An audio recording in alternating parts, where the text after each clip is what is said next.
The Big H Podcast, tune in now. Conversations that'll wow. Laugh and learn, stay a while. Let's explore that Hilton style. From the highs to the lows, every story just explodes. Mike's got questions on the go, diving deep from head to toe. Every week the guests align, sharing moments so divine. Stay with us, the pace is fine. Every episode you'll find. The Big H Podcast, tune in now.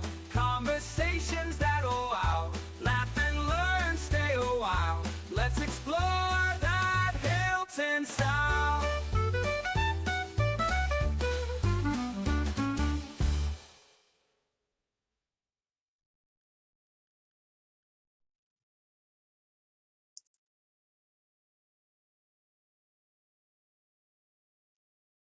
Ms. Krisann Craney, thank you very much for joining me on the Big H Podcast. Certainly. All right.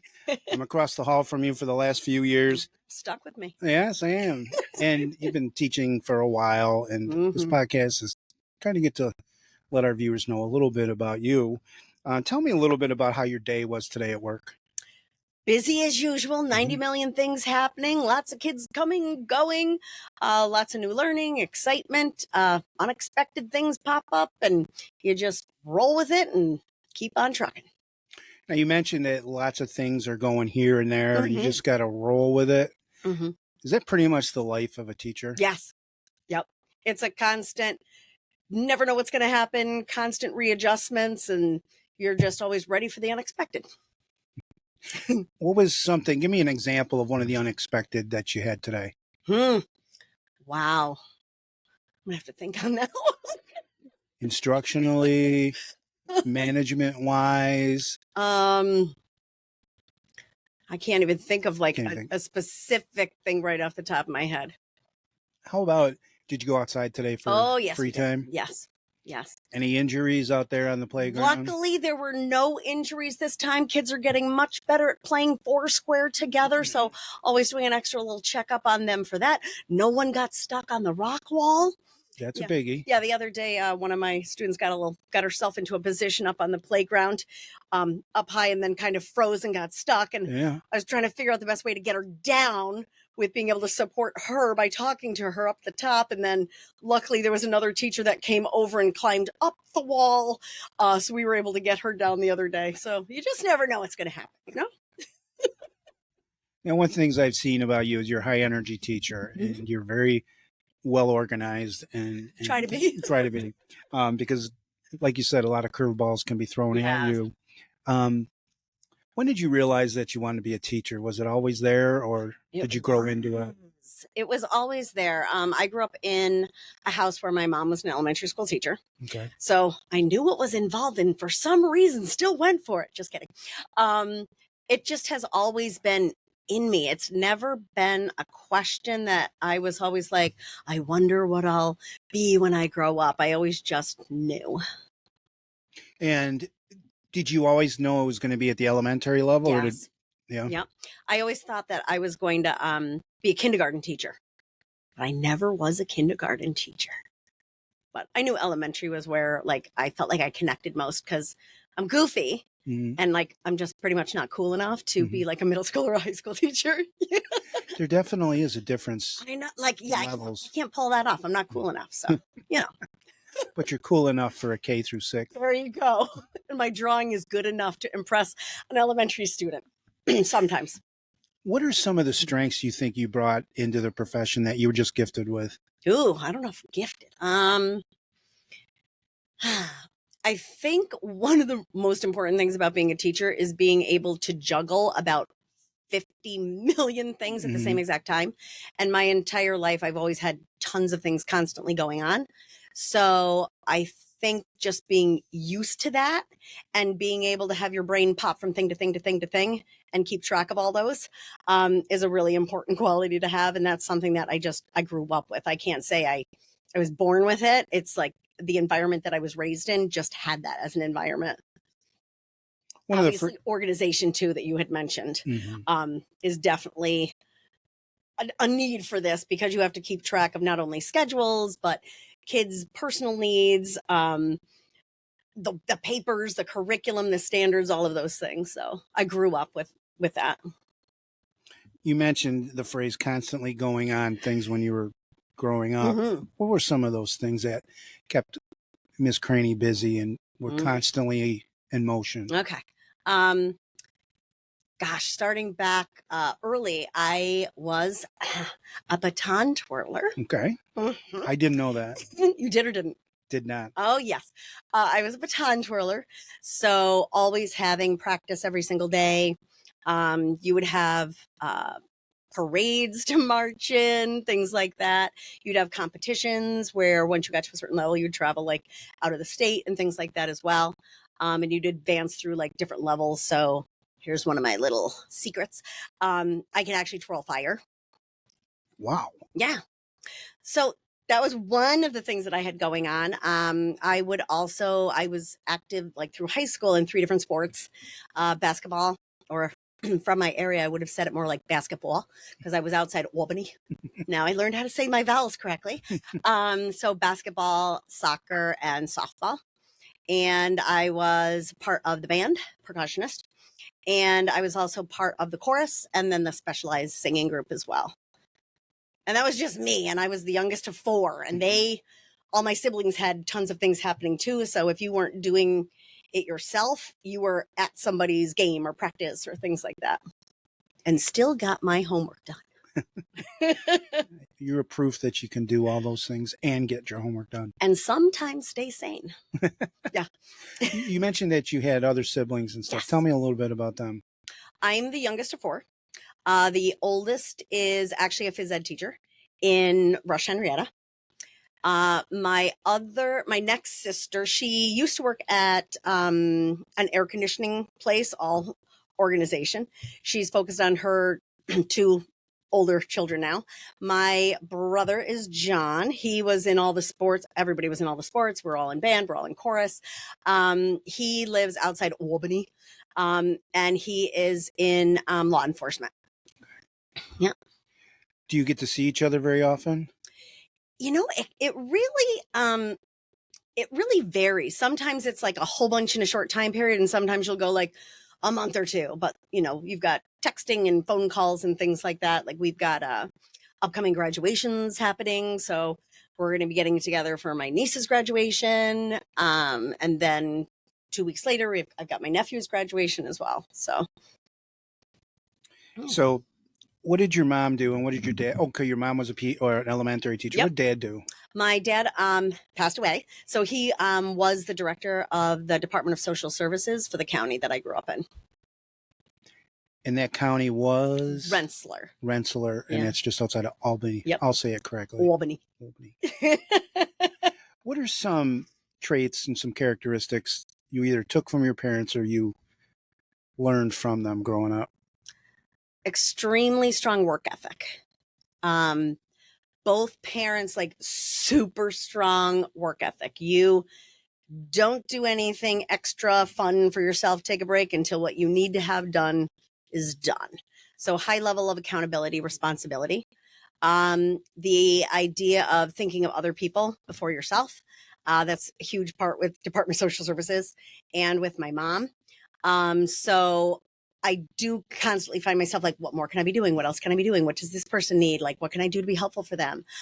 So that is going along with values. Just thinking of other people a lot and taking other people's backgrounds into consideration and just weaving that into your life and who you are as a person. Talked about accountability. Mm-hmm. Have you taken that on to your role as an educator? Oh, yes. I'm never a do the minimum kind of person. And I want to leave my classroom every single day knowing that there really wasn't much more I could have done for my kids during any moment of the day. I remember a couple of years ago in the beginning part of the year, I had my students were learning about geography. So we just did maps. And we started out with just like, can you make a model of the classroom? Can you make a map? of the classroom. And one of the students, they're putting the kids' desks and their chairs, and this is where the door is. And then they put where my table is and the chair. And he put, note, teacher never sits here. I was like, wow, that's really true, because I really want every second of my day to be powerfully engaged with kids. Yeah. What do you do with that student or students that aren't powerfully engaged? How do you get them motivated to get somewhere in the direction you want to take them? I always need to connect with kids in some personal way first. Mm-hmm. And if you're not connected with them just as a person, I really don't think you're going to get super far in that unless they're like a super highly motivated person themselves. In the beginning of the year, on the very first day of school, I always do like a first day of school interview paper, which really I'm really gathering a whole bunch of things other than just, their answers. Mm-hmm. But what I make sure that I do is I sort them for like who I really need to connect with first. And I talk with every single kid one-on-one. Just within the first week or so of school, and just talk with them and just get to know them more. And if they want to ask me, and I even have a spot, what questions are you wondering about me, fourth grade, just to really open that kind of dialogue right from the beginning. And if there's things that they can't stand, like, tell me, I want to know those things. So I know if I can be of a help in some way to help them work through some of those, if it's something that, actually needs to be worked through. Personal connection like that. Mm-hmm. Do you have a specialty in school that you enjoy, maybe one subject over another, or we know in elementary you kind of got to be a jack of all trades? Yes. Yeah. There's tons of things. Like, I'm going to give you the annoying answer and not give you just one answer. Probably most people, when they think of me, they probably think math. Mm-hmm. I was a math concentrate. I was a math coach for the district, and math has just always been something that I've connected with. Not because I've memorized it, but I remember when going through school, I would sit there, and back in our day, most people would feel like you have to just memorize the steps and get the answer. But I always wanted to know why. Why does this work? What makes that happen? Why is this a pattern? So my brain back then just always automatically thought like that. So I'm just geared to problem solve and figure things out. Like, I love, like, when I was a kid, solving puzzles was something that I would do for hours and hours and hours at a time. Science, like, you can't separate math from science. So like my cheat answers, kids say, what's your favorite subject? I'm like, well, science, because it includes literally everything. Science, digging in there, experimenting, changing a variable, testing things again. I absolutely love that as well. And I think it would truly kill me if I couldn't do read alouds. I kind of see read alouds as like your stage, and you are acting and you are doing all of the different voices of the characters. That's another thing. When I was growing up, I was in lots of plays and theater. So I would do different summer groups and do different plays and performances, and did that all through high school as well. So I kind of put some of that into my little play performance during the day all the time. Do you have a favorite read aloud or two that you want to hit? Okay. Early in the year, The Magic Fish by Freya Littledale. Okay. Yeah. It's a very simple story about a man and his wife that live by the sea, and the woman sends the man to the sea, and he finds this magic fish, and he begs the fish for this magic, these magic wishes. And at first he throws the fish back in, and his wife is like, what are you talking, you silly man? Go back to the fish. Tell him I want more than this hut. Tell him I want a beautiful house. So back he goes.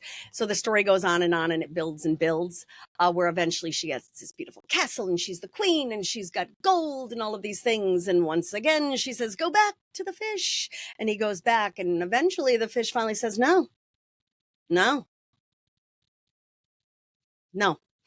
So the man goes back home, and they're back to the original hut, how the story started. So it's a great story that I always do part of it because I can do all the voices, mm-hmm. and we do little acting motions. But you really just talk about appreciating what you have. And like, you can always want more. You can always have a goal to want more, but making sure that you're appreciating the things that you do have. And the kids always get that lesson out of it. And we refer back to it again and again throughout the year.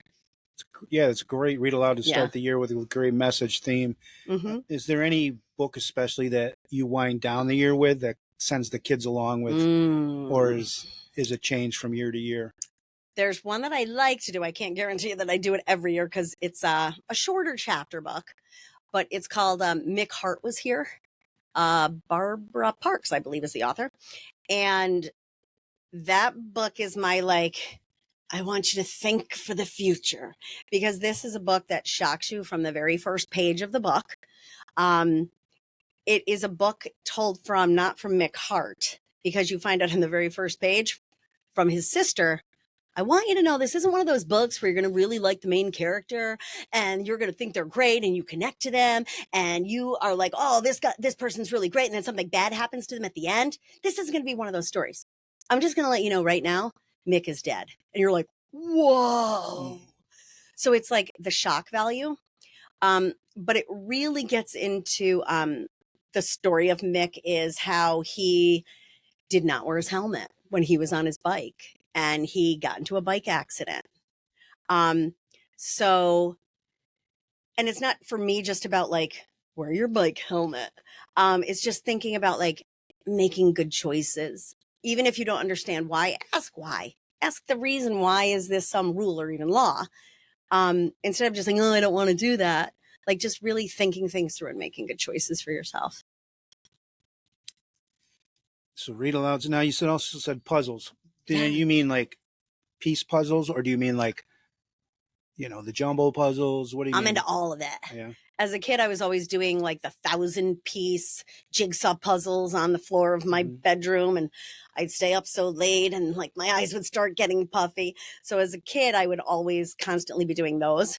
I try to do those now, but one of my cats likes to lay on all of the pieces, so it's a little more complicated now. Anything like even like Game 24, Sudoku, like any of those kind of little mind puzzles or things that I just find entertaining and amusing. And I like the challenge. What was Krisann Craney like in the elementary levels as a student? Nerd. And I'm proud to say it. Like I will still tell my students now, like I'm proud to be a nerd. I love learning. I love wondering. I do remember seeing on one of the report cards that there may have been a year I might have been a little on the talkative side. Yep. I remember that. Shocker. I remember that on the report cards. But I was, you definitely do what you're supposed to do. I actually was an elementary student in the school that my mom was a teacher in. So it added, it added this like whole extra layer element of like, you really have to make sure you're doing the right thing because like your mom's down the hallway and they'll be like, I'm going to go tell your mom right now. And you're like, oh, yeah. I'm a pretty much by the book kind of person. So I'm just get what you have to get done, and not just get it done to get it done, but seeing the value in what you are doing and taking pride in whatever you are doing. How about as you aged into the middle school and high school? Pretty consistent. I've been fairly consistent with like keeping track of everything that you're supposed to do. And the more responsibility that you take on, the more that you manage your time, make the right choices, prioritize. And sometimes one of the things that I do is things that I desperately want to get done. I will do those first because I know the things that I need to get done are going to get done no matter what. So if the things that I kind of really want to get done, I do those first, those are done. And then I know the things that I need to get done are also going to get done because that's just how I operate. So I kind of do it a little bit backwards of how some people do it. They do what they need to get done first. I just feel like I guarantee that I'm going to accomplish more that way for myself. When you were in high school, were there any memorable teachers to you, maybe that you patterned yourself after or made an impact on you? Wow, I'm like, wow, this is like going way back. You're making me really search my brain here. I didn't ask you when you graduated, so. Let me think. let's see. Oh, I did have an English teacher um, who would have us read. And okay, I'm going to prove my nerdiness to you right now. I 3 older siblings, and sometimes teachers, they've found things that are highly successful, work very well. So the English teacher would use the same books year after year. So me being the nerd that I am, knew what books I was going to need to be reading that year, like, your To Kill a Mockingbird, all of those. And so I had the books and I read them all the summer before. I know, I told you I was a nerd, proud of it. He was also my basketball coach, and he just had a way about him that you just instantly, at least I did, I instantly respected him. And he had just a clear manner, and you just wanted to strive for excellence in whatever regard you had, whether it would be in his class, whether you were doing a public speaking. I did a public speaking class with him also, or on the court or in practice. I remember from my junior to my senior year, he pulled together our basketball team and he said, I'm going to tell you guys right now, I don't know who the captain's going to be of this team yet. He goes, I'm looking for it to emerge. And I'm like, all right. So my friend and I, we started talking about that together. And we're like, this is kind of a curious thing. And so the two of us were like, I think between the two of us, we would be really good balances as like co-captains. So we actually went and approached him, had like a very civilized conversation, more like adult-like, when you're in high school talking to an adult or coach. And just the way that he did that in selecting the coaches, I just had a lot of respect for that. Were you one of the captains he selected? Yes. Yeah. And was your... Yes. Okay. Yep. What type of leadership qualities did you bring when you were captain? Definitely like an encourager, like motivator. Come on, guys, let's go. We got this. We got this. We got this. I was a point guard. And I feel like a point guard's role is awareness of the court. You are aware of everyone's position, what their strengths are, how to use each player in a way that it is highlighting their best in the situation. So I think a leader truly needs to have a high level awareness of everyone on their team. Was your team successful? Yeah, pretty good. Yeah. What high school was it? Tamarack. Tamarack? Although it had 3 names, it can also be Brittenkill and it can also be Brunswick. And the mascot? Bengal tiger. That's why Eye of the Tiger. If you've ever seen my class in the hallway doing the Eye of the Tiger wall sits. That's where it comes from? Yeah, Eye of the Tiger. We used to have to do wall sits and they would play Eye of the Tiger. I know. I know. So you were in all those sports. Any other clubs? I mean, you already said my gosh, chorus, yes. and then, you were a percussionist. Yep. I was student council. My senior year wound up being president of student council. Wow, you're really bringing me way back. I was on a ski club. And that year we never got snow. So the ski club that never went skiing, I was on that club. The biology club, just pretty much anything there was, I was all in it. How many students graduated your senior year? Oh, I was tiny. I think it was like 86. So people knew things about you before you knew things about you. It was tiny. Yeah. What do you think? What a large student body is like Hilton, I think it's 400 or something. You came from 86. What were the positives and maybe some of the things you might have missed out with a lower number of students? Probably a missed out because there were fewer students. It gave you fewer opportunities and options for classes. So where we might have had 2 languages only as options, other schools that have a higher number of students who have a higher number of sections might have more options. There's way more courses, and I'm sure, things have changed over time. But there's just so many more courses that I remember even hearing about in college that people like oh, I did this in high school. I'm like, you did what? Mhm. I'm like, we didn't have a pool. So any of those swimming things, like we did on our own, which, for me, it was fine because I grew up having a pool in my backyard. So I was lucky. But those kinds of things, because of your class size and school size, has an impact on the offerings that you're able to be provided. Like our middle school was actually connected to our high school. Mhm. And the middle school and the high school actually shared the same library. There was no separate one. So just, different. By having a very few number of people, like everyone seemed to know everything about everyone, or at least thought that they did. So that in a way can be a good thing because you feel like, okay, everybody knows me, but it can also wind up being like a negative if you feel like everyone knows everything about me. So for me, that was like a pro at some points and a con at others. How much has that school grown since you left it? Oh, it's doubled. Mhm. Easily, yeah. And I was one of the smaller classes, like going through there as it was. So most of the other classes were a bit bigger. But yeah, I think we were a double C and I think it's a B now or something like that yeah. Do you go back and watch games at all? I've gone back when they've gotten to the state level. Like the boys basketball team had gotten to the state level and the state finals at that time were actually at Hudson Valley too for the guys. So I went back there. People who I played with, their children were on the team. So I've gone back for things like that, but it's like a 4-hour drive. So it's not a quick one. And let's see, have I gone to, I don't think I've made it back for any homecoming or things like that. If I had lived closer, I certainly would. I go to a lot of games here.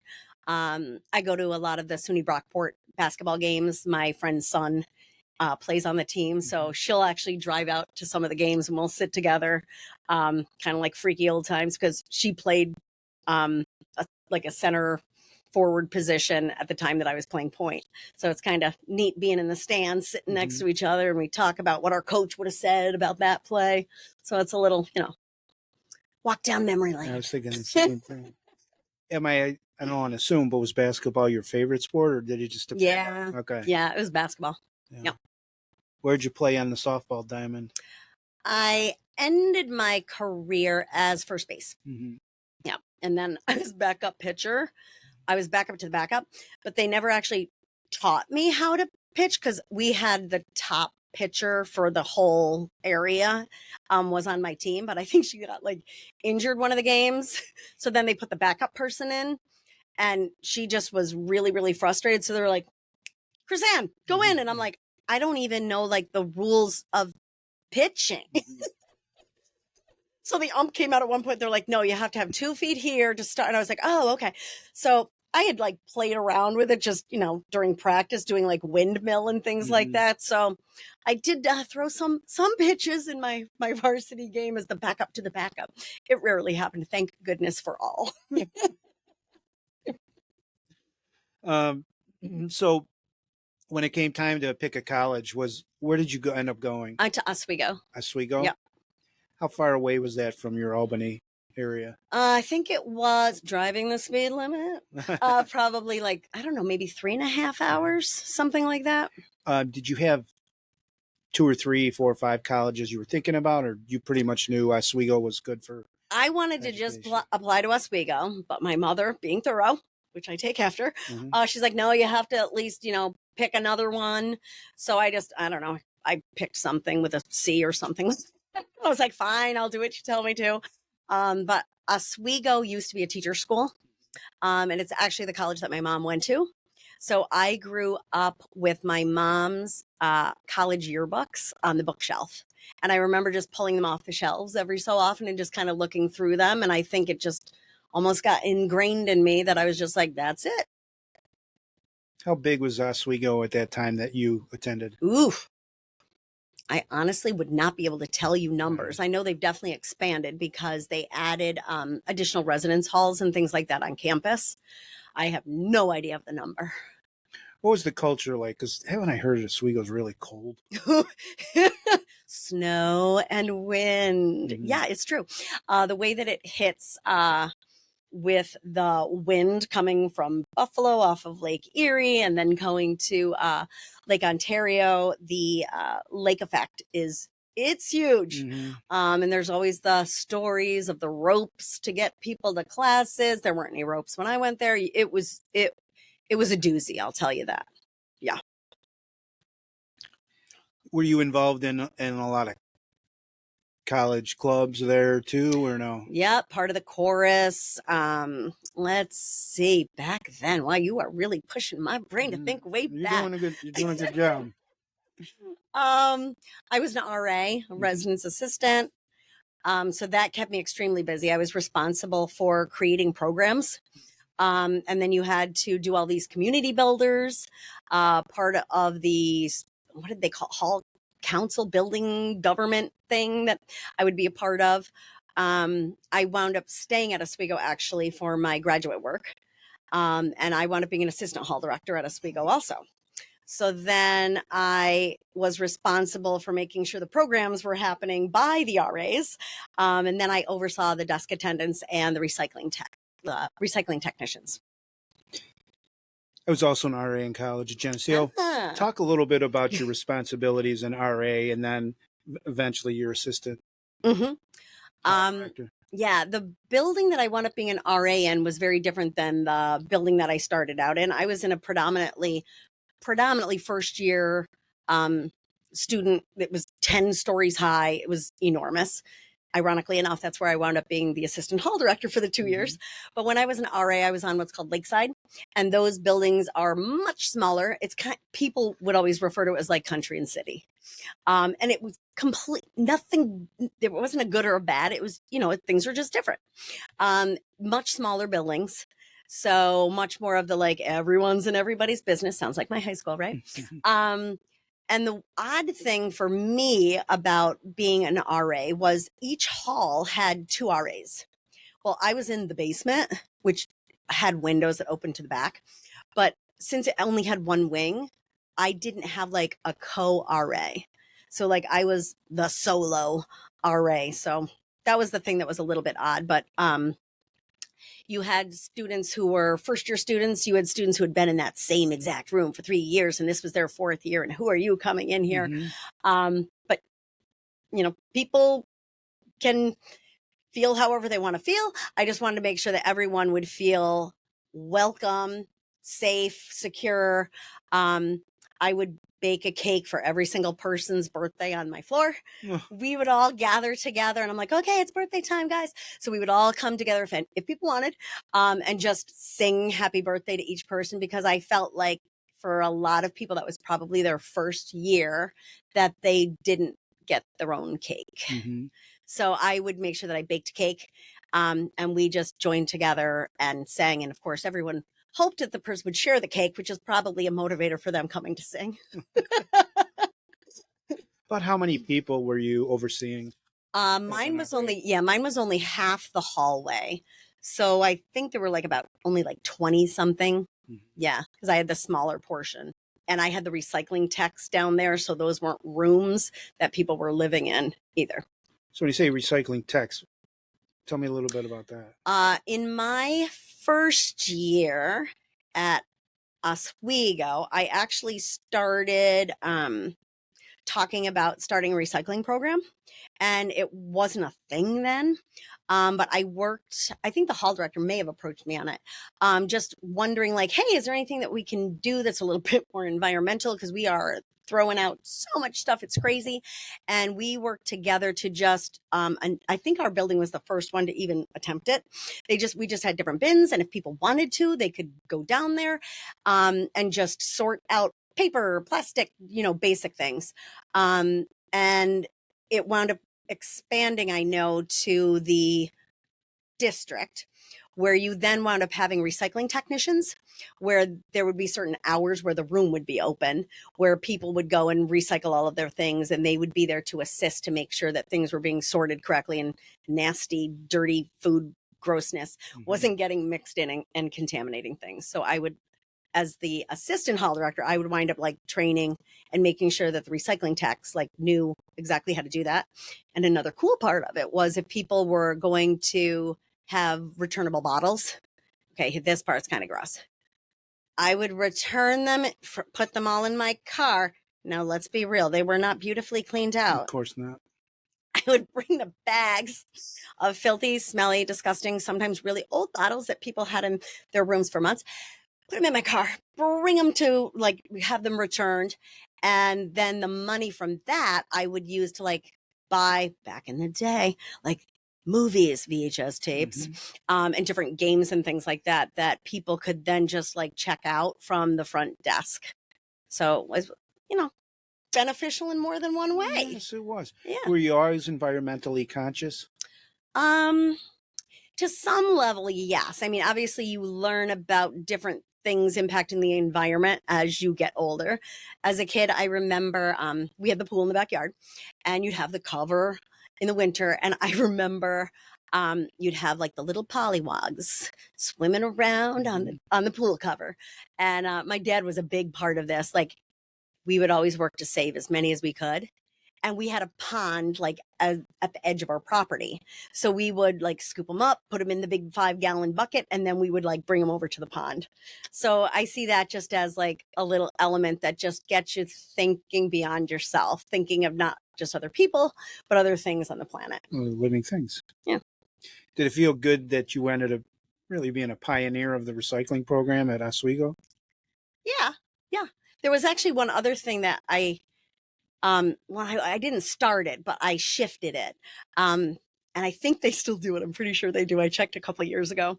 At the hall that where I was the RA, we used to do a safe trick or treat where members of the community could bring their kids into our residence hall and they could have a safe trick or treat experience. And you'd put this little pumpkin on your door and you'd, go out and buy your candy and little kids would come. And I loved it because Halloween, it's my favorite holiday ever. I just love it. I find it to be so great. And I remember being bummed in college because I'm like, you don't get to see people. Like, this stinks. But I was thrilled to find out that the residence hall that I was in did safe trick or treat. So I was there for 2 years. When we did student teaching, you weren't allowed to be an RA. So I had the year off and I was like, oh, that's a bummer, But in that last year, I was I am not saying this to be like, I don't know, I'm cringing even saying this. I was the president of the National Honor Society for women at the campus. So I kind of took that and said, I want to make sure that that program keeps happening. And I'd like it to happen in a bigger way. So our society touched base with the one residence hall that did it. And we actually expanded it. So any residence hall across the entire college, if they wanted, could participate in safe trick or treat. So we started that. And I know, at least because I looked a couple of years ago, they were still doing it. That's great. Yeah. Where did you do your student teaching? I did my student teaching in Wolcott and Pulaski. What grade levels did you student teach? Wow. I want to say it was 2nd grade and I believe 4th grade. Yes, it was absolutely 4th grade. I clearly remember that. I remember that because I was crazy enough to have the kids do different regions of New York, but we did it on this large scale 3D map with plaster of Paris. Where each group of kids did a different region and then all the puzzle pieces had to all come together and it filled the entire wall. So definitely 4th grade. And of course we painted it too. Your mentor teacher must have been like, what did I get myself Well, into? my mentor teacher pretty much was like, she had me for the semester before the previous school year. So she was like, okay, you're all set. Go ahead. Like, okay. So when you started student teaching, did you just hit the ground running or was it degrees of trepidation or whatever, like, ugh? I had so many opportunities for experiences to work with kids in a school setting prior to that, like way more than what I'm seeing happening, at least with people that I'm interacting with now, who are going into the teaching field. Like, I just had so many more opportunities, experiences, expectations before like a student teaching level of any sort, that it was a very natural progression. I actually remember in high school, my Spanish 5 and 6 years, we actually would go to the elementary school, which is all on the same campus, easy peasy to you literally just walk there. And we would teach Spanish to 5th graders. Mm-hmm. Yeah. So I started teaching in a way then, not that I was the teacher. And I also was in a teacher role, WSI water safety instructor. I was a lifeguard for like 7 years. And one of my favorite things that I've ever done is teach kids how to swim, because the change is like instant, like, and it's like a little miracle happens in the water, because you have kids that sometimes are like deathly afraid, clinging to you, nails are scratching into your body. So you learn to wear a t-shirt whenever you're teaching swimming lessons. And within 2 weeks, they are literally swimming across the pool. So I had that as teaching experience in addition to tons of field experience and just all those other opportunities as well. Any other jobs that you did, to make a couple bucks besides the swimming? Or I worked for the county legislature. and what would you do then? It was a summer job. It was the weirdest thing. My friend was supposed to, they just had these summer jobs in the political offices. I didn't even know who I was working for or which animal meant what, none of that. My friend was supposed to work and got this job in the county legislature. And I was amazed. It was $5 an hour. And I was like, whoa. And she wound up calling me and saying, hey, I'm not going to take the job. It starts like next week. Do you want it? They said I can just find somebody. And I'm like, well, all right. Yeah. Sure. So I did that job, but I also had the lifeguard job at the same time. So I basically worked 2 full-time jobs for the summers. And then also did basketball summer experiences and things like that, and coached the team as well. So yeah, the county legislature job was pretty interesting. Well, Yeah. what'd you do? Did you write, make phone calls? What were you doing? I wound up, it was kind of interesting. I had to make sure that I was reading any newspapers that were in the area every single day. I would have to literally cut, because they used to be, remember when papers were paper? I do. Yeah. So I would have to cut every article and check which areas they went with and which legislators had each area. And I would have to put the articles in every legislator's mailboxes to make sure that they were completely aware of everything that was going on. I would also do, what do they call them? The apple pies, where if someone is highlighted in the newspaper, I would like write the letter and make sure that the legislator or politician was aware, so that those congratulatory letters and cards would go out. And anytime one of my friends was in the paper, I'm like, oh, they're going to get one of these letters. Right. But like, doing all those things and doing the faxes. And I didn't know what I was doing, but like, I just figured out how to set up their fax machine and things like that, taking all of those things in, tracking any paperwork that's coming in, taking phone calls, things like that. Yeah, it's interesting. Where was your first job in education? Did you come right to Hilton? Yep. Hilton's my one and only. One and only. Yeah. How many years do you have at Hilton? Ooh. Approximately. I think I'm like 28 or 9. 28 or 29. Yeah. Which did you start at Northwood? I was at Northwood, yep. And what grade level were you at? This is where the funniness happens, because like my employment has been like the work of symmetry right here. Here's my math nerdness coming out. Because I started at 4th, then I went to 5th, then I went to 1st. Then I came to Village and went from 1st to 5th to 4th. Hopefully I'm saying it the right way, because it definitely went symmetrically, with a couple years of being the math coach in there too. Yeah. Any particular favorite grade? I love all grades.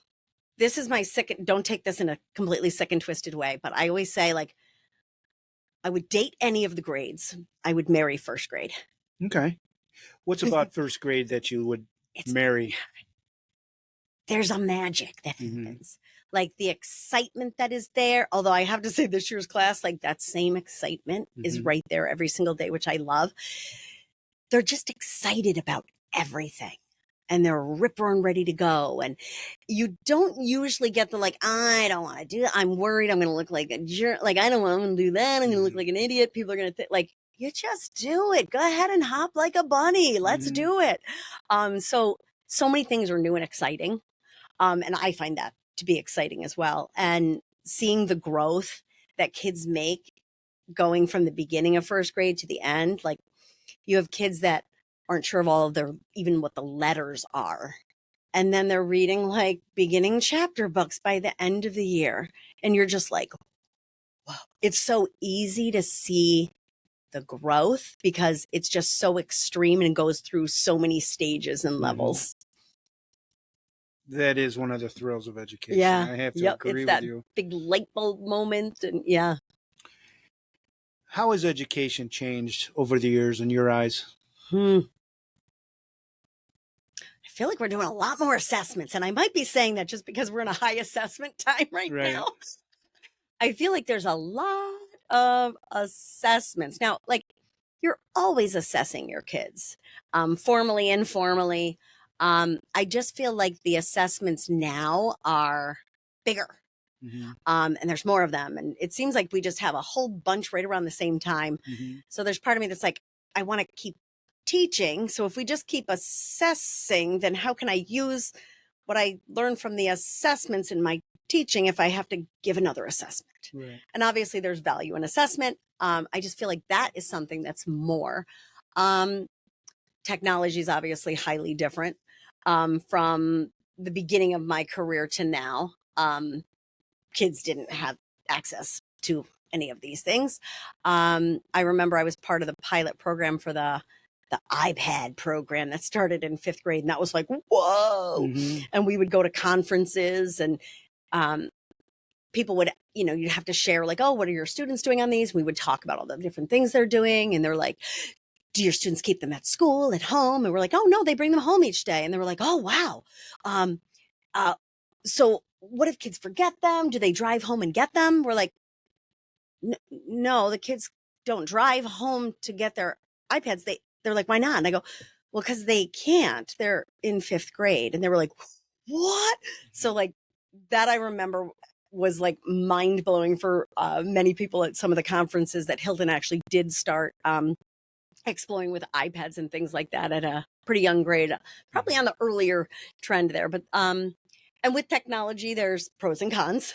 There's more things to learn. There's more things to just that you can utilize. I find there's like it's hard for me to stop often because I'm like, oh, I can do this, I can bring this, and I can bring this, I can do this and do that. So I have to like say, but wait a minute, I can't bring in all these things because actually it gets to a point of confusion.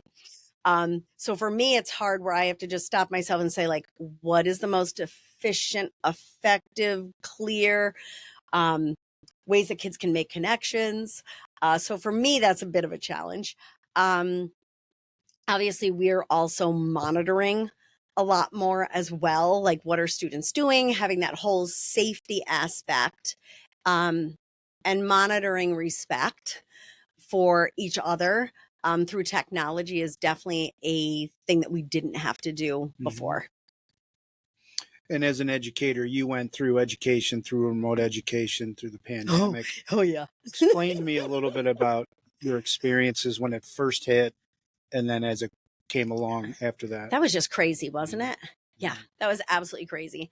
I was just trying to figure out like, okay, who has what? And I believe at that time, yep, the Chromebooks, it was Chromebooks, right? Was it Chromebooks, computers? What did they have? Chromebooks, right? I think so. They stayed at school because we had the big charging system in the room. So kids didn't have devices at home. So I was like, how can I even connect with kids? So it was pretty wild at the beginning. So I was just trying to figure out like, okay, how can I even connect with kids and find out like who has what, who's doing what, how everybody's doing. I remember with the pandemic, I would there was like one day for a certain hour you were allowed to go into your room and grab stuff. Mhm. So I grabbed so many things to create my teaching studio in the basement of my house. But I remember I just put baskets and baskets of books, and I put them at a spot outside school, in a spot where if it rained, it'd be okay. And I just sent to families like through email saying, hey, if your child's looking for books to read, pop by the school during, this day and just grab some books. Mhm. If you can return them maybe by the end of the year or whenever we return, that'd be great. I remember I even did at the park, I would do like a pickup of like supplies and things like that so kids could still do fractions. I remember we were doing the fraction pieces and the dice. So I was cutting all the strips of paper and making all the videos just to try to still feel connected to kids. Yeah, that was really challenging because some kids did not have access to technology still, or their Wi-Fi wasn't good enough. So if a sibling was on the Wi-Fi at the same time, they couldn't connect in. So I wound up doing a lot of videos so people could access them as their schedule allowed. And then again, if they were confused about things, they could go back and rewatch things. Mhm. A lot of the live meetings that we would have together with the class were mostly for socialization. Mhm. And then I would do the additional live ones for students who just were like, hey, can you go over this? I'm confused about this. So I had like different purpose ones. But yeah, my teaching studio in the basement, it's there if it needs to be, but I've moved the dry erase boards and markers and things like that off to the side finally in hopes that we don't need to experience that again. Yeah. What do you think the effect has been on those students that were hit by I would say almost like a year and a half where they're either in Mhm. a hybrid model Mhm. or completely out of school from Right. that March time all the way to June? Right. Part of that I think depends on how much they were able to still stay involved in their learning from an academic standpoint. I would say probably more of the things that might be an impact that might hinder the future of them would be like having patience. Mm. Like you can't be the only one right now. I remember even when we did the hybrid model and you had the half a class on the one day and the half a class the next day. And eventually you got to the point where like, ta-da, now we're magically one class. And I would say to them, I'm like, okay, you guys, I just need to let you know, there's 12 of you right now. There's going to be 24 of you. Mm-hmm. I'm not being a jerk if I don't call on you as much. Mm-hmm. I can't Mm-hmm. because there's twice as many of you now. Mm-hmm. So just getting kids to like really understand that while they are important, other kids are important too. And they're not going to get called on and share every single time that they want to. I think organization took a big hit too because none of their stuff could stay there. So like we were organizing a lot of things for them because nobody could touch anything or, all those rules are being 6 feet from a person.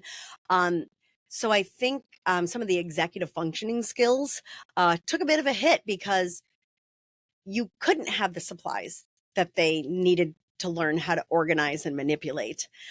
So that is like a skill that would take longer than to like reincorporate into your life.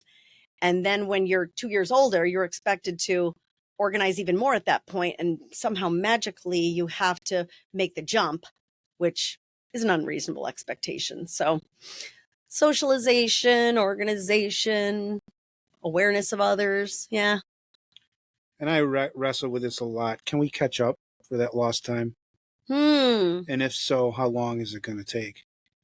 Or are we just to come to grips that 2 years has delayed these poor kids? Interesting question. Like, obviously we can't travel back in time. Mm-hmm. So you have to meet people where they're at and figure out the best steps to make progress in the most important areas that Mm-hmm. impact other things. Mm-hmm. Does that make any sense? Makes a ton of sense. Okay. You mentioned about socialization, Mm-hmm. patience. Mm-hmm. What were some things that you did once you got all the students back in the room to try to foster some of that lost stuff. Is this when they still had to be a certain distance apart from each other with all the masks The on? masks, yes. Yeah. It's funny because I was just actually watching a video of some of the read alouds that I had done back then, and you can see the classroom in the background and you can see all the separate desks. And I was like, "Ooh." And I remember I took photos of myself with all these different facial expressions. And I had them lined on, one of the cabinets with like, I don't know, there might have been like 15, 16 photos of myself because they pretty much never got to see your face. Mm-hmm. So that makes this barrier harder to connect when it was the start of the new year, especially because they didn't know you. They couldn't see you. They couldn't see your facial reactions. So I had all these different facial reactions on there, and I would label A, B, C, D, E, F, and I would have them labeled. What I realized was kids could not tell like the feeling that I was putting into what I was saying because they could not see my facial reactions. And I would go, so which one do you think I'm making right now? And they'd be like, I think you're a C. And I'm like, whoa, that's like not even close. So like just identifying for kids, like how important facial reactions like are and how the nonverbals can often convey more than the verbal. So I would use those just to get them to realize like, nope, that's what my face is doing right now, which is bizarre, isn't it? I don't feel like I answered your question though. You asked something about, I went off on my own little tangent. It's okay. That's when what they all came podcasts back are for. together. Correct. That's what we were talking When they all came back together. How did you get the connections back and the socialization back? What were some of the methods? You described one right there, you know, which one is from these A through D or whatever. All right, you ready? Yeah. This is how I like to have kids connect. Kickball. And in the beginning of each year, I like to start with kickball. Because it's encouraging, it's working as a team, and they also have to get to know each other's name because I just wind up being the pitcher just to keep things kind of moving along. I always tell them I don't field, but I don't pitch until they're cheering on whoever's up there to kick. And the cheering can come from the team that is kicking, and it can also come from the field. So they wind up encouraging each other, even though they're on different teams. They're realizing like we all are really a team. So I use kickball and it's fun like for a lot of different reasons. And then in the winter, what I like to do is kick snowball, which is a different version of it that keeps you moving and just get you to connect, have some fun, get some energy out, encourage each other, hear people chanting your name. You're one of those teachers too. You take those students out regardless of whether cold, snow. Yes, I like to get them outside. Get them outside. Well, sometimes I say, I don't feel anything. Do you feel? I don't feel anything. Get outside. Yes. You like to travel, correct? Yeah. Okay. Tell me a little bit about your travels, with whom you travel, where you've been. Yeah, traveling. I love it. Pretty much I do my best to do a big trip somewhere each year. And it started out where my mom and dad and I, because I'm single, we would pick some place to go and travel. So we would go to like China, Australia, New Zealand, and just I always need to have something on the trip where there's some interesting experience that I'm really looking forward to. Like New Zealand, the glowworm caves. You go on this boat in these huge caves, pitch black, and it looks like the night sky lit up by glowworms. Like, so I just like to gain experiences and just meeting people from different cultures, circumstances, beliefs, just to really broaden your horizons, give you a better understanding of like who people are, what the world is like. One of my favorite places, and I don't normally repeat a place, I will, but it's not my goal. I love Costa Rica. Absolutely love it. tons of like hiking through the rainforests. You've got the sloths. I absolutely love it. They've always been very environmental, so their wildlife, flora, fauna is just phenomenal. Costa Rica is a place I would definitely go back to. I mean, I just remember there's a double coned volcano there, Arenal. And it was actually technically, I can say it was erupting. It did have some lava just coming down the edge of the volcano while I was there. And I don't know, I feel like it just changes you as a person when you have these experiences. I went to Africa, Kenya and Tanzania. And on that trip, I just remember sitting there and just attempting to take it in, which you really can't. And I just remember thinking, I thought I knew what the world was, and I definitely didn't.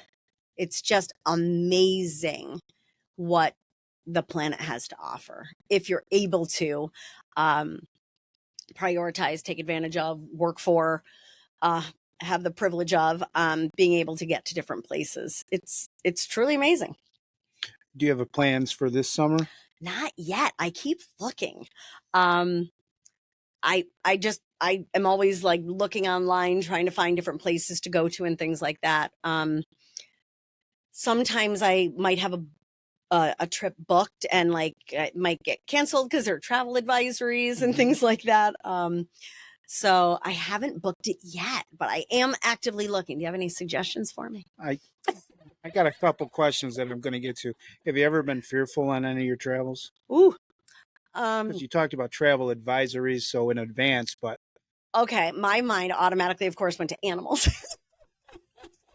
what are you thinking? The Africa? Was there somewhere? Yes, is for both areas. In terms of animals, we were in our Humvee. The other group that was part of us, they were right next to us, and they were charged by an elephant. Their vehicle was being charged by an elephant, and we were right there, and we're all going, Yeah.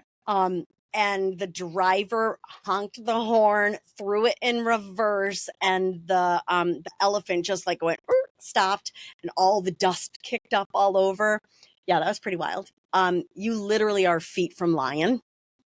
Yeah, you see, it's not Disney. There's actual like dead animals that have been hunted. That are, the rib cages are right there. So you know that one of the trips. Where was I? The Galapagos, maybe. I went snorkeling and I heard there were sharks in the air, and I'm like, that sounds cool. Let's go find. I'm like, is there a certain area I should be looking at? And so they told me, if you dive over, there's this huge rock over here. If you dive down, there's this like kind of cliff kind of thing underneath the water. Why, like, just go under there. So I dive down and I'm like trying to see. And all of a sudden, two white tip reef sharks, not Jaws, came right out at me. And I, of course, have my little underwater camera ready. And it was so close that my picture just came out gray. And I was like, that might not have been the smartest thing I've ever done right there. In Egypt, this was supposed to make us feel better, I'm sure. But my mom and I were on that trip. My mom, dad, and I were on that trip. So it was just the three of us. We weren't with a group. I scheduled it because our other trip was canceled. So I had to reconfigure it. And we get to Egypt and we are at the airport and we see the little sign with our name on it. And I'm like, okay. So we're walking out and we get to the vehicle and there's a driver and the person with the little sign. I'm like, this is our tour guide. And then there's this man in the passenger seat in like a 3-piece business suit. I'm like, okay, who is this? So our tour guide is, saying, oh, where this is here. I'm going to take you to this place. And I'm like, who is that? And they're like, him? I go, yeah. He goes, he's your bodyguard. I go, okay, right. I go, who is that? He goes, he's your bodyguard. This is Egypt? Yeah. And I'm like, wait a minute. Why do we need a bodyguard? And his explanation to me was that their government thought it would be impressive to American travelers to be assigned a bodyguard. And I was like, but why do I need a bodyguard? Mm-hmm. Mm-hmm. So we would be walking around the pyramids and different places, and the bodyguard was right there. And he was like, any problems? We're like, nope, everything's fine. Nope, nope, don't take that out of your holster. Mm-hmm. Nope, we're good. Mm-hmm. So it actually made me feel a little like uncomfortable by having a bodyguard. But I now can say I've had my own bodyguard. So, you know, there's a little story in and of itself. I did go to, let me think, Turkey. Mm-hmm. And I came back from the trip, and I think 2 days later, they had on the news that there was a bombing. And I wasn't like fully paying attention. I was doing things at home, and I look over and I go, wait a minute, I know that fencing. I was like, wait, what is this about? And I was like, I was in that exact place just days prior. Yeah. So There's when risk, you know? all of this traveling, Yeah. how has it made you reflect on the United States? I think, you know, I'm going to tie it back. Appreciate what you have. Mm-hmm. Be aware that there are things that are different in different places. Yes, you can always thrive for different things. Appreciate what you have. Like, stop and acknowledge what you have and appreciate that. Well said. What do you think 3 words to describe you are? Or either that you would describe, or maybe somebody else would describe you as. Okay. This is one of my favorite words to even just say because it's fun. Effervescent. Oh, can you define it for me? I only teach 3rd grade. Stop it. Bubbly. Effervescent. Think of like all those little bubbles that are inside soda, just bubbling up and, you know, coming up to the top. So I would say effervescent. I would agree. I would say thorough. Thorough in many areas, not just with physical things, but my thought processes. Mm-hmm. And I think I would say, I don't know, either open or willing. Open to trying new things, willing to give things a shot, even though if I have no clue what I'm doing. Mm-hmm. Just like going for it. Good way to live your life. I hope so. Unless I get eaten by a shark. I'm amazed. I didn't realize you visited all those places. What was Costa Rica? You said that was one of your favorite. Love it. And why was that? Is it just the weather was so beautiful, or? It's the wildlife. Okay. Just like there's so much wildlife there. Like my favorite animal is a sloth. So you've got the 2-toed sloth, the 3-toed sloth. And it's just the way that everything truly fits together and works together so cohesively.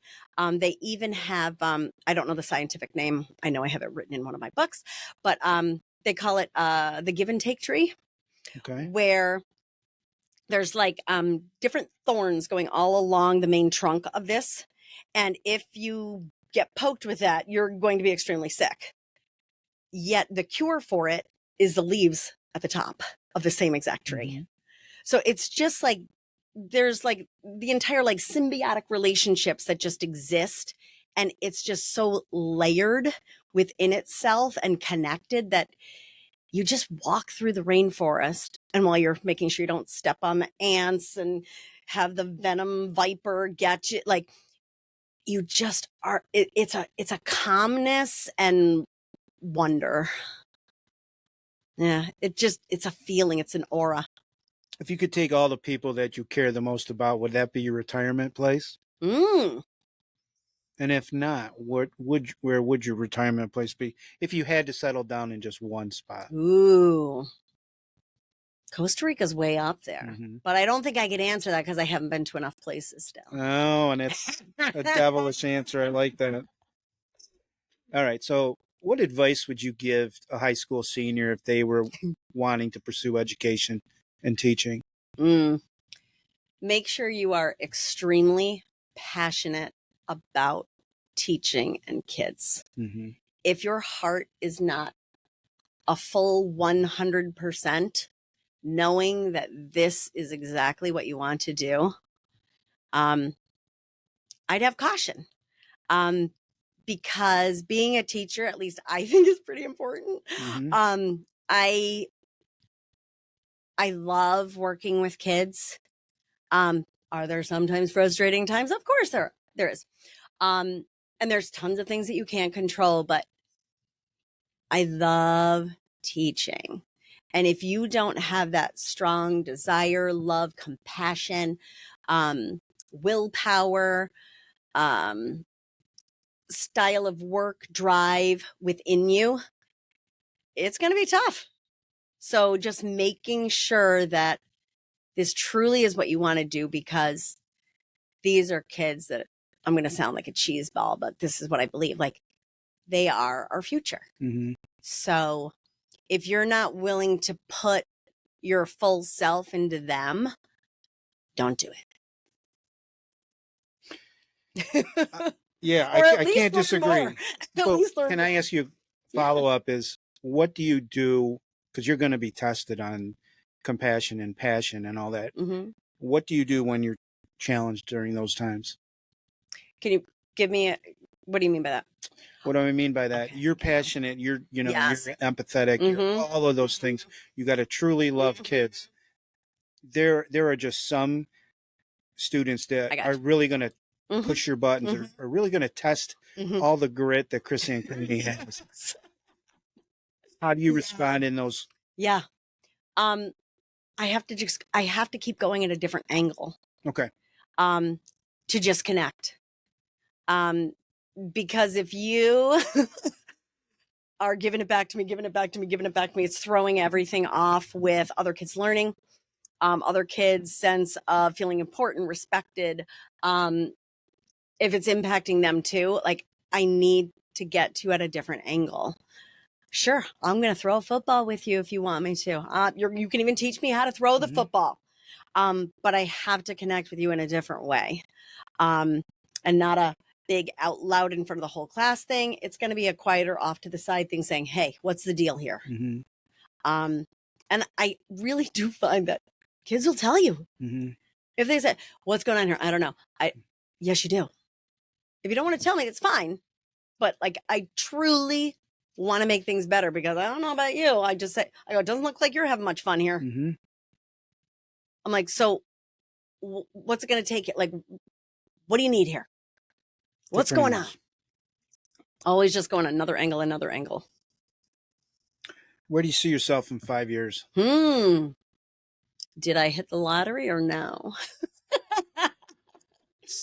I would just say continuing to learn, continuing to wonder, reading, um, just delving into anything where my brain goes, because I just keep finding the more that you learn, the more you learn that you have more to learn. Mhm. And I just want to keep learning more and more. That's one of Hilton's major tenets is lifelong learners. I didn't even do that on purpose. Dr. Kasorik, you like that?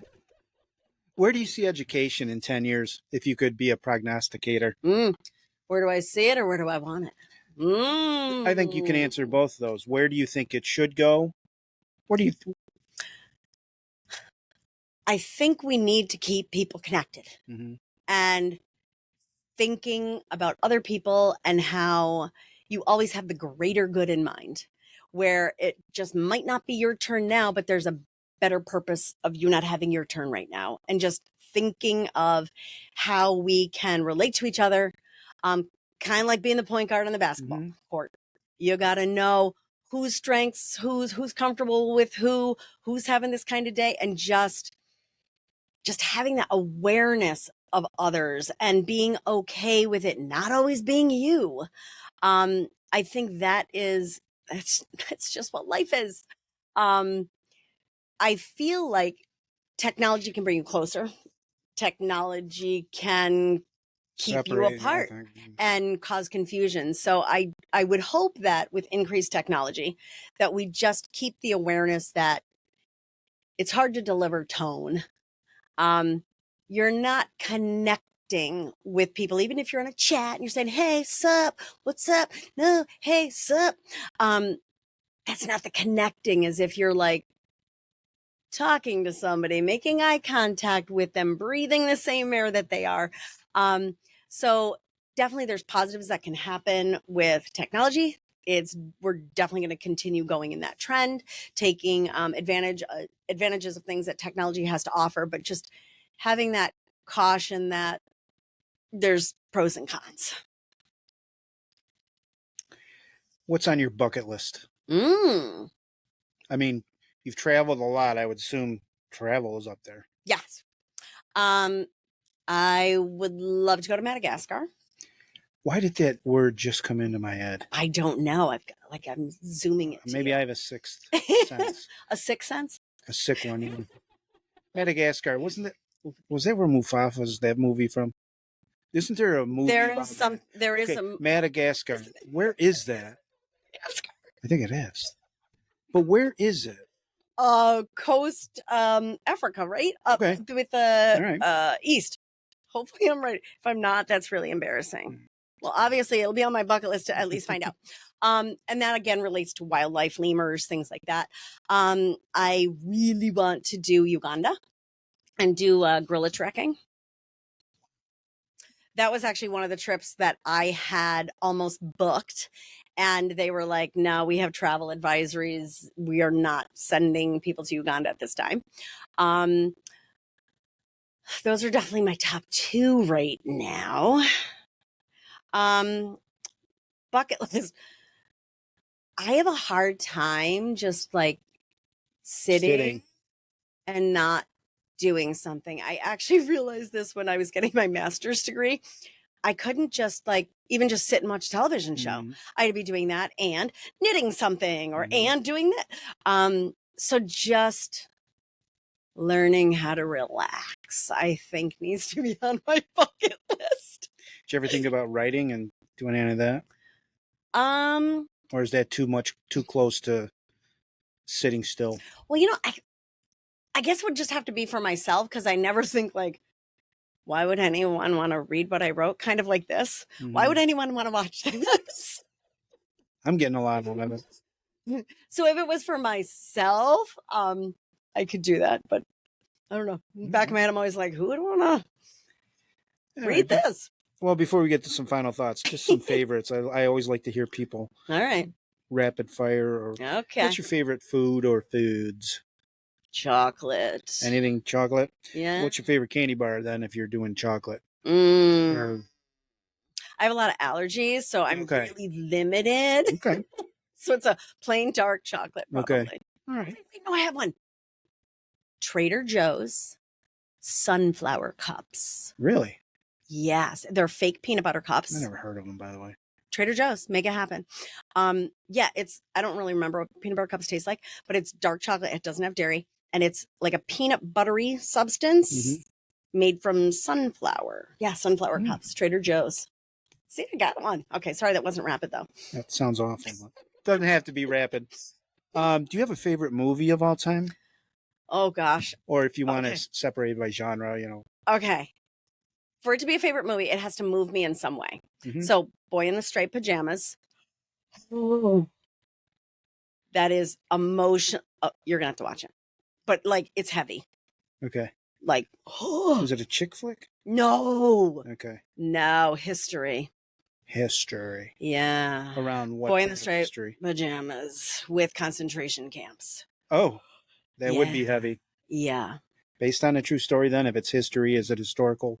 Nonfiction, it's definitely historical. There's definitely historical research done. Put it on my list for the summer. Yeah, that it's heavy though, because you're gonna be like, oh.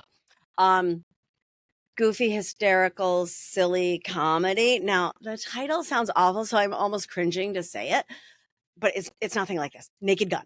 Of course, there's nothing naked about it. Surely that's a good movie. I'm not kidding, and stop calling me Shirley. There you go. Do you have a favorite book? I loved more recently Water for Elephants. That just like the beginning just made me like so confused and curious that I'm like, what is going on here? and you read the book, and then you're like, oh, finally at the very end, and then you have to read the beginning again, of course. Okay. Water for Elephants? Yeah.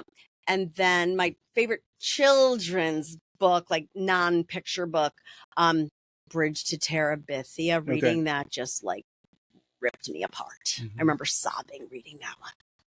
All right. Yeah. Do you have a favorite quote? And who said it? Try not, do or do not. There is no try. I like it. Do you know who said it? Kennedy? Yoda. I forgot.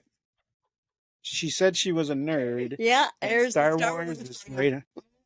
Yeah. You're supposed to say it like Yoda. Bro, Crazy you are. I know you were just saying that you really, it's hard for you to sit down and watch a TV show. Mhm. What's the last TV show or binge program you did watch, if indeed you did? Cobra Kai. Got Or through all of Cobra Kai. The show. What was the show that you had mentioned? The Blacklist? No. The one that's with the technology Grimm? the awareness. Person of Interest? No, with the kid. I live for TV, so I can't believe it. I can't remember. Kid. There's only like 4 shows, and they did the filming with the drone. Like Adolescent? Yeah. That was a zonker. It is a zonker. Yeah, that was a zonker. It's tough. Yeah. I think you also have board night. Do you have a favorite board game? Ooh, there's so many. Ooh. I literally have an entire wall of games. My nephew actually just came over like a week or 2 ago, and we did like game day / night.